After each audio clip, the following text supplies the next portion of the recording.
শ্রদ্ধা করি, ওনাদেরকে সালাম এবং শুভেচ্ছা জানাচ্ছি এবং আজকে যারা আমাদের দেখছেন সবাইকে সালাম এবং শুভেচ্ছা জানিয়ে শুরু করছি। আপনি যে কথাটা ব্যক্ত করেছেন যে ধরেন আপনি যখন দলের একটা গুরুত্বপূর্ণ পদবিতে থাকবেন তখন দলের দায়টা কিন্তু আপনাকে নেয়াটা শিখতে হবে। এটাই রাজনীতি, না? আপনি তো ব্যক্তি হিসেবে ফাংশন করতে পারেন না যখন আপনার একটা গুরুত্বপূর্ণ পদবিতে আপনি থাকেন।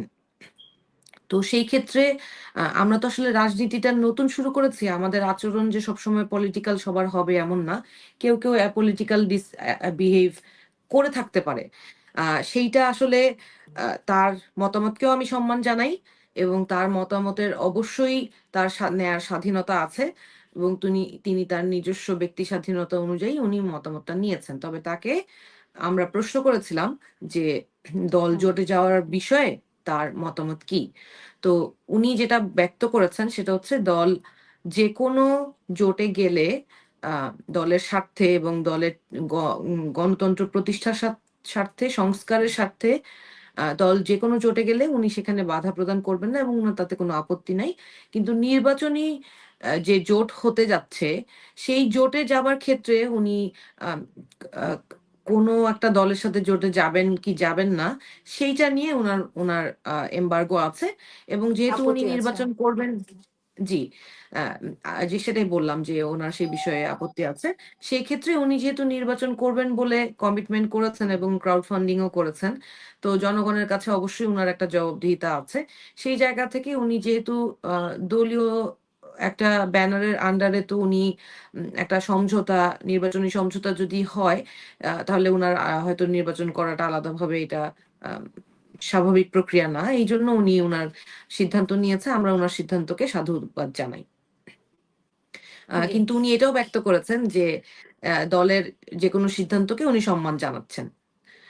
আর এছাড়া আপনি যে প্রশ্নটা করলেন সেটা হচ্ছে দেখেন, বাংলাদেশে একটা গণ-অভ্যুত্থানের পর যখন গণ-অভ্যুত্থান হয়েছে তখন কিন্তু আমরা সব দলের সাথে একত্রিত হয়ে আমরা এই অভ্যুত্থানে অংশগ্রহণ করেছিলাম। সেখানে সর্বসাধারণের একটা অংশগ্রহণ ছিল। ওখানে ওই সময় কিন্তু তখন কেউ বলে নাই যে আ জামাতে ইসলামীর যারা আছে তারা এই অভ্যুত্থানে অংশগ্রহণ করছে বলে আমরা এই অভ্যুত্থানের পার্ট হব না।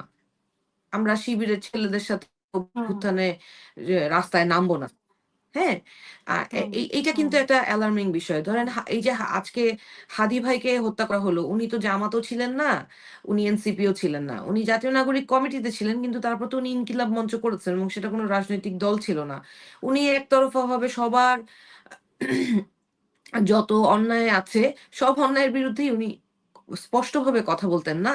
উনার রাজনীতিটা কিন্তু কোনো দলীয় ব্যানারের আন্ডারে ছিল না।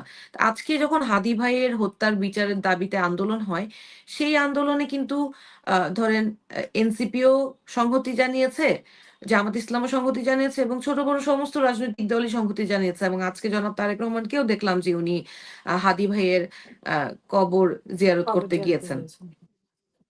তো আমি মনে করি যে বাংলাদেশের স্বার্থে এবং একটি দলের সার্বিক বিবেচনায় আমরা যে রাজনৈতিক দলটা গঠন করেছি, আমরা তো হোঁচট খেতে এই পর্যন্ত আসলাম না। আমার মনে হয় না যে বাংলাদেশের ইতিহাসে একটা দল গঠন করার শুরু থেকে আমাদের যে প্রয়াসটা ছিল যে বাংলাদেশে যে এই যে সারোয়ার সাহেব একটু আগে বললেন যে অ্যাডভোকেট সারোয়ার যেটা বললেন যে এক্সিস্টিং ২ টা রাজনৈতিক দলের বাইরে অন্য কারো উত্থান এই পর্যন্ত বাংলাদেশে হওয়া সম্ভব হয়ে ওঠেনি।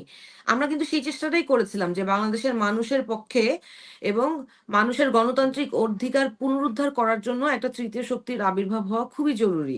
এবং সেই জন্যই তো আমাদের রাজনৈতিক দলটা গড়া, না? এবং আমরা এই যাত্রায় যেই পরিমাণ ধাক্কা, যেই পরিমাণ obstacle এই পর্যন্ত ফেস করেছি, আমার মনে হয় না যে এই পর্যন্ত অন্য কোনো রাজনৈতিক দল একটা ফরমেশন এর জায়গায় এসে এতগুলো নিয়ম হুম, মেনে তাদেরকে নিবন্ধনও করতে হয়েছে বা এত obstacle ফেস করে সেখান থেকে উতরে এসেছে। কিন্তু আমরা এত কিছু করতে গিয়ে এই ৬ মাসে আমরা সময়টা খুব কম পেয়েছি। সারা বাংলাদেশে আমাদের যে রাজনৈতিক কাঠামো, আ দলীয় কাঠামো যেটা গঠন করা সেটার জন্য আমরা সময়টা খুব কম পেয়েছি। এখন এই মুহূর্তে যেই প্রশ্নটা বারবার আসছে সেটা হচ্ছে জোট কার সাথে?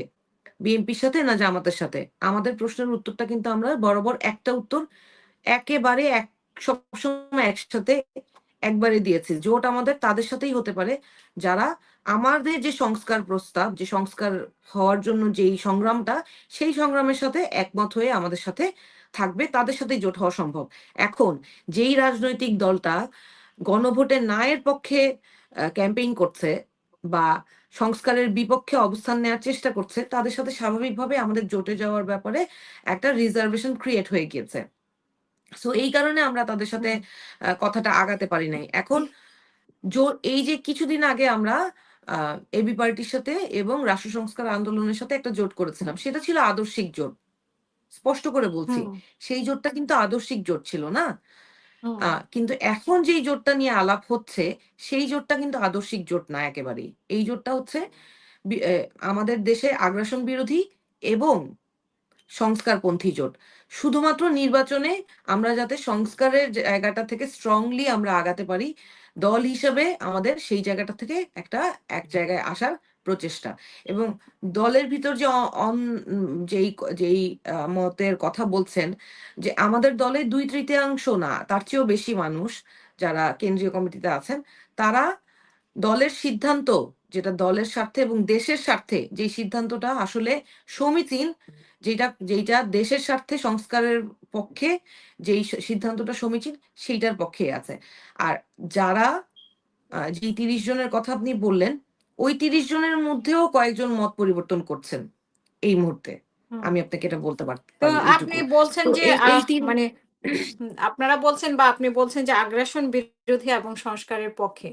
কিন্তু আমরা তো জানি যে আপনারা নির্বাচনী জোট করছেন। এখানে আগ্রাসন বিরোধী এবং সংস্কারের পক্ষে আ মানে মানে নির্বাচনী জোট। হ্যাঁ, আগ্রাসন মানে আগ্রাসন আগ্রাসন বিরোধী বিরোধী এবং সংস্কার এক জিনিস সংস্কারের আর হচ্ছে পক্ষে যে নির্বাচন আরেক জিনিস।